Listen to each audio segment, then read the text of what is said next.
नमस्कार दोस्तों, जो भी विद्यार्थी 10वीं का फाइनल एग्जाम 2025 में देने वाले हैं उन लोगों के लिए 100% में टकराने वाला साइंस का ऑब्जेक्टिव क्वेश्चन बताने वाला हूं। मैं जो बता रहा हूं उसको अच्छे से याद कर लेना दोस्तों। मेरा हर एक वीडियो देख लेना। आप लोगों का ना हर एक सब्जेक्ट में ना 90 प्लस नंबर आएगा 100 में, ठीक है ना। अच्छे से आप लोग याद करना सारे क्वेश्चन को, ठीक है। मैं एक एक करके आपको याद करा दूंगा, ठीक है।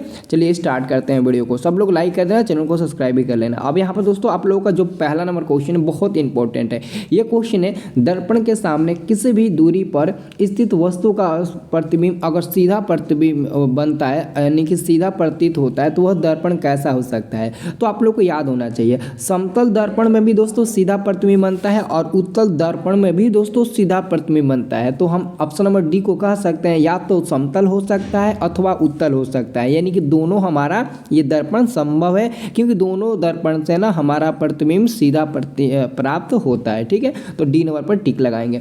और अगला क्वेश्चन आपका है दूसरा नंबर कि प्रकाश की किरणें, दोस्तों जो प्रकाश की किरणें होती है ना, वो हमेशा एकदम सीधी रेखा में गमन होती है। कभी भी दोस्तों गमन करेगी ना तो एकदम हमेशा सीधी रेखा में ही गमन करेगी। तो आप लोग टिक लगा देना, प्रकाश की किरणें हमेशा सीधी रेखा में ही गमन करती है। तो दूसरा का आंसर ए नंबर मिल जाएगा।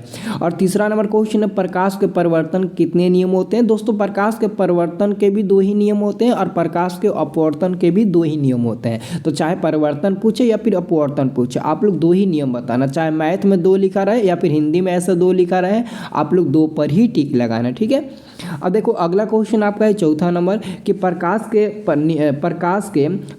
परिवर्तन के नियम से निर्धारित होता है। दोस्तों जो प्रकाश का परिवर्तन जो होता है ना, जिसका नियम 2 होता है, उसमें एक नियम होता है आपतन कोण परिवर्तन कोण के बराबर होता है। तो आपतन कोण कोण आई बराबर कोण आर होता है। तो हम कहते हैं आई बराबर आर होता है, तो आपतन कोण परिवर्तन कोण के बराबर होता है। इसको याद रखना है, क्योंकि देख लो परिवर्तन कोण अपवर्तन कोण के बराबर नहीं, आपका आपतन कोण परिवर्तन कोण के बराबर होता है। क्योंकि दोस्तों जो ये हमारा एक समतल दर्पण होता है ना, इस पर इधर से आती है किरण, टकरा कर इधर चली जाती है और बीच में दोस्तों एक हम अभिलंब लेते हैं। तो इधर वाला पार्ट आपतन कोण, इधर वाला पार्ट आपका परिवर्तन कोण, तो वही आपतन कोण परिवर्तन कोण एक दूसरे के बराबर होता है। तो आपका आंसर हो जाएगा ए नंबर।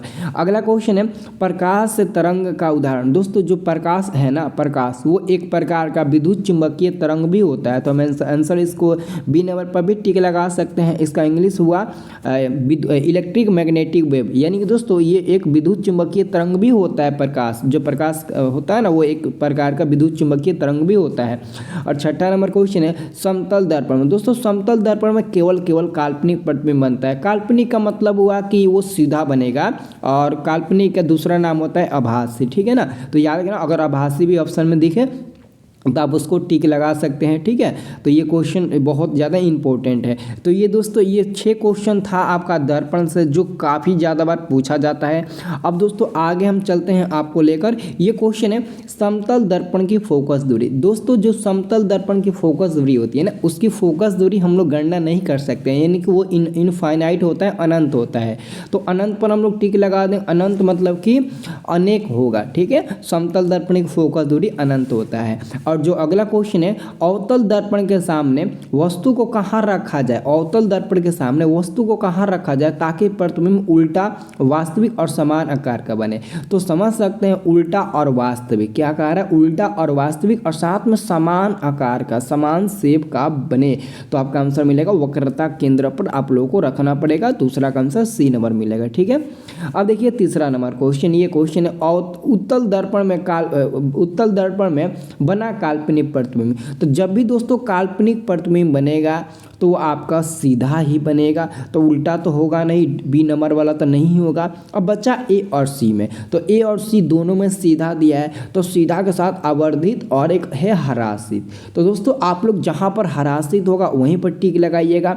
हरासित का मतलब होता है आपका काल्पनिक, मतलब कि सीधा एवं काल्पनिक, ठीक है। तो आप सीधा एवं हरासित पर टिक लगाना, सी नंबर, ठीक है। अब देखिए अगला क्वेश्चन आपका है 4 नंबर। ये क्वेश्चन दर्पण सूत्र। दोस्तों दर्पण सूत्र बहुत इजी है, आप एकदम आसानी से टिक लगा सकते हैं। दर्पण सूत्र आपका ऑप्शन नंबर ए हो जाएगा। 1/v प्लस 1/u बराबर 1/1 प्लस वाला होगा, माइनस जहाँ भी दिखेगा काट देना, माइनस वाला नहीं होता है। f को बराबर में भेज देते हैं, 1/v प्लस 1/u बराबर 1/f। ऑप्शन नंबर ए हमारा सही उत्तर मिल जाएगा। अगला क्वेश्चन अब देखिए 5 नंबर। ये क्वेश्चन तो एग्जाम में गर्दा मचा देता है। दाढ़ी बनाने में कौन सा दर्पण उपयुक्त है? तो दोस्तों दाढ़ी बनाने में जो आप लोग सैलून की दुकान में जाते हो ना, बाल कटवाने, दाढ़ी बनवाने, तो आप लोग के सामने एगो आईना रखा होगा, खूब बड़के चाका एक वो आईना होगा। उसी आईने में आप अपना चेहरा देखते होंगे, कितना हैंडसम है, या फिर मेरा बाल की कटिंग अच्छी हो रही कि नहीं हो रही है। वही तो दर्पण आपका है, और उसी को हम लोग अवतल दर्पण बोलते हैं, क्योंकि अवतल दर्पण में प्रतिबिंब काफ़ी बड़ा बनता है, इसलिए दाढ़ी बनाने में अवतल दर्पण का ही उपयोग करते हैं। कभी कभी दोस्तों दाढ़ी के जगह पर हजामत दे देगा, तो हजामत भी दोस्तों देहाती में बहुत ज़्यादा फेमस है, तो आप उस पर भी ध्यान देना, वो भी आपका कहेगा तो यही टिक लगाना। अगला क्वेश्चन है कि किसी कार के अग्रदीप में प्रयुक्त दर्पण निम्नलिखित में से कौन सा है? तो कार के अग्रदीप, जो गाड़ी होता है ना, उसके अग्रदीप में कौन सा दर्पण प्रयुक्त होता है? तो अवतल दर्पण होता है। ऑप्शन नंबर ए होगा। ठीक है। अगला क्वेश्चन है किस दर्पण का उपयोग पश्य दृश्य दर्पण के रूप में किया जाता है? दोस्तों उत्तल दर्पण का। दोस्तों पश्य दृश्य दर्पण का मतलब समझते हो? इसका मतलब समझ लीजिए, मैं आपको समझा देता हूं। दोस्तों इसका पश्य दृश्य का मतलब पता है क्या होगा?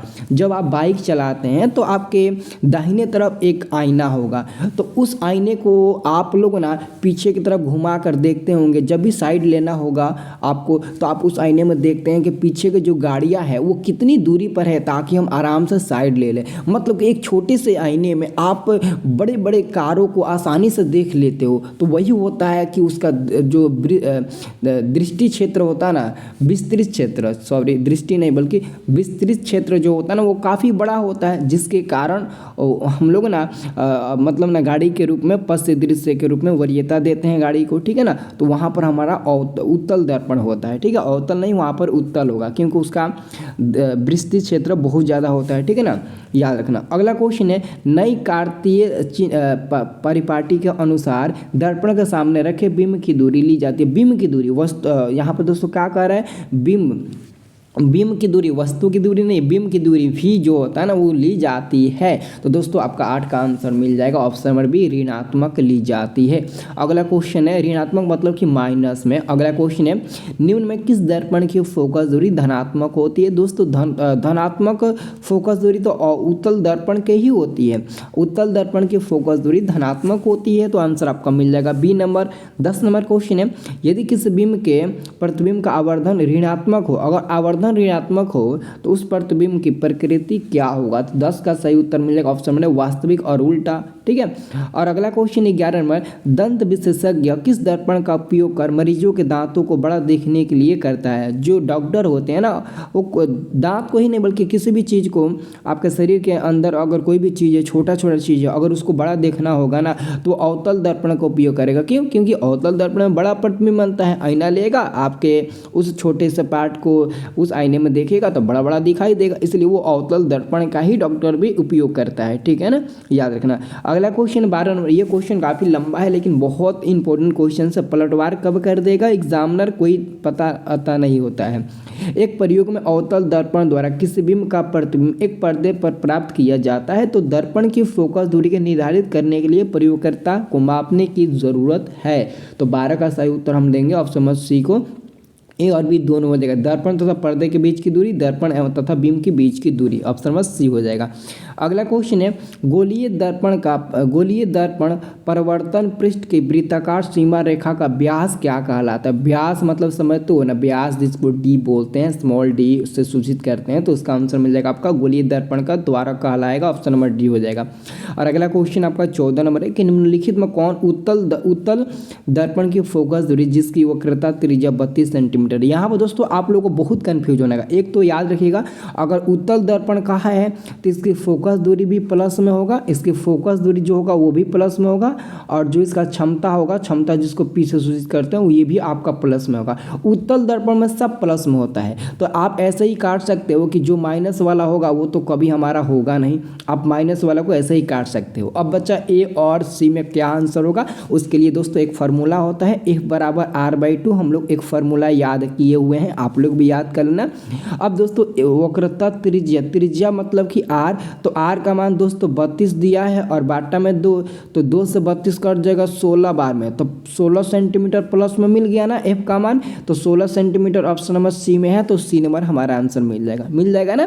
तो ऐसे ही दोस्तों आप लोगों को देखना है, ठीक है। अगर दोस्तों यहाँ पर उत्तल दर्पण की जगह अवतल दे देता है ना, तो सी नंबर नहीं बल्कि डी नंबर आंसर मिल जाता है। तो यही दोस्तों फर्क है अवतल उत्तल में, ठीक है ना, ध्यान से देखना। अगला क्वेश्चन हजामत बनाने में देख लो जी, अगला क्वेश्चन आ गया हजामत बनाने में, तो वही दर्पण होगा जो दाढ़ी बनाने में हुआ था, तो अवतल दर्पण का ही उपयोग होगा।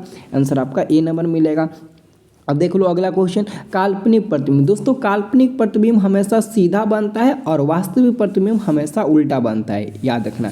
और अगला क्वेश्चन है 17 नंबर कि गोलीय दर्पण के फोकसांतर F और वक्रता त्रिज्या R में क्या संबंध है, तो संबंध बताना। अभी मैंने आपको बताया ना F बराबर R/2, F बराबर R/2 कहीं ना कहीं जरूर दिया होगा। अगर F बराबर R/2 नहीं दिया होगा तो पक्का 2 में जब F में गुणा करोगे ना तो 2F मिलेगा। अब 2F बराबर R मिल जाएगा, तो ये भी तो संभव है ना इस फार्मूला से ये भी तो संभव है। तो R बराबर 2F दिया है, यहाँ पर ऑप्शन नंबर ए को देखिए। अगर यहाँ से अगर आप F बाहर निकालते हैं तो R ऊपर जाएगा, 2 नीचे आएगा, तो फिर आपका F बराबर R/2 तो मिल ही गया, कोई दिक्कत थोड़ी ना है। तो एग्जामिनर दोस्तों ऐसे कन्फ्यूज करता है और आप लोगों को कन्फ्यूज करता है, दूसरे को नहीं करेगा, आप लोगों को ही करेगा, ठीक है। तो उसको ध्यान से देखना। अब देखिए अगला क्वेश्चन आपका है 18 नंबर कि किस बिंब का अवतल दर्पण द्वारा बना प्रतिबिंब आभासी, आभासी का मतलब काल्पनिक, सीधा तथा बड़ा पाया गया, तो वस्तु की स्थिति कहाँ होनी चाहिए, तो 18 का सही उत्तर मिलेगा दर्पण के ध्रुव और मुख्य फोकस के बीच आपका आंसर मिल जाएगा दोस्तों, डी नंबर मिल जाएगा। और अगला क्वेश्चन आपका ध्यान से देखिएगा 19 नंबर, ये क्वेश्चन है आपका कि किस दर्पण में दूर की वस्तुओं का प्रतिबिंब सदैव सीधा बनता है, सदैव सीधा बनता है, तो 19 का आंसर मिल जाएगा आपका डी नंबर, या तो समतल या तो उत्तल, 19 का डी नंबर मिलेगा। और 20 नंबर क्वेश्चन, अवतल दर्पण की फोकस दूरी, मेरे प्यारे लाडले अवतल दर्पण की फोकस दूरी तो ऋणात्मक होती है ना, मतलब कि माइनस में होती है। अवतल दर्पण की फोकस दूरी क्या होती है, तो माइनस में होती है, इसे याद रखना। और अगला आपका क्वेश्चन, अगला क्वेश्चन ध्यान से देखना। अगला क्वेश्चन है आपका, अगला क्वेश्चन है कि किस दर्पण से हमेशा वस्तु से छोटा प्रतिबिंब बनता है। दोस्तों वस्तु से छोटा प्रतिबिंब तो उत्तल दर्पण में ही बनता है, सबसे छोटा प्रतिबिंब आपका उत्तल में ही बनेगा और सबसे बड़ा प्रतिबिंब आपका अवतल में ही बनेगा। तो ये सब VVI प्रश्न था, इसको याद कर लेना। अगर वीडियो अच्छा लगे तो एक कमेंट जरूर कर देना और चैनल को सब्सक्राइब करके रखना। अब दोस्तों आप लोगों का डिजिटल बोर्ड पर मैथ का मैया पार लगाएंगे, मैथ के पूरे 15वें चैप्टर को अच्छे से पढ़ाएंगे डिजिटल बोर्ड पर। डिजिटल बोर्ड समझते हो, कैमरे के सामने डिजिटल बोर्ड पर अच्छे से पढ़ाएंगे आप लोगों को, ठीक है ना। तो हमारे साथ बने रहना और हमारा ग्रुप ज्वाइन कर लेना। ग्रुप ज्वाइन करने के लिए ये मेरा मोबाइल नंबर है, मोबाइल नंबर नोट कर लो, ये मेरा मोबाइल नंबर नोट कर लो 92445907 लास्ट में दोस्तों 99। ये दोस्तों ये मेरा व्हाट्सअप नंबर है, आप इस नंबर पर SMS कर दीजिए एक बार हाय लिखकर, मैं आप लोगों को व्हाट्सअप ग्रुप का लिंक भेज देता हूं और आप लोग हमारे व्हाट्सअप ग्रुप में जुड़ जाना ताकि आप लोगों को मैं फ्री लाइव क्लास दे सकूं, ठीक है ना। तो आप ग्रुप ज्वाइन कर लेना, ओके।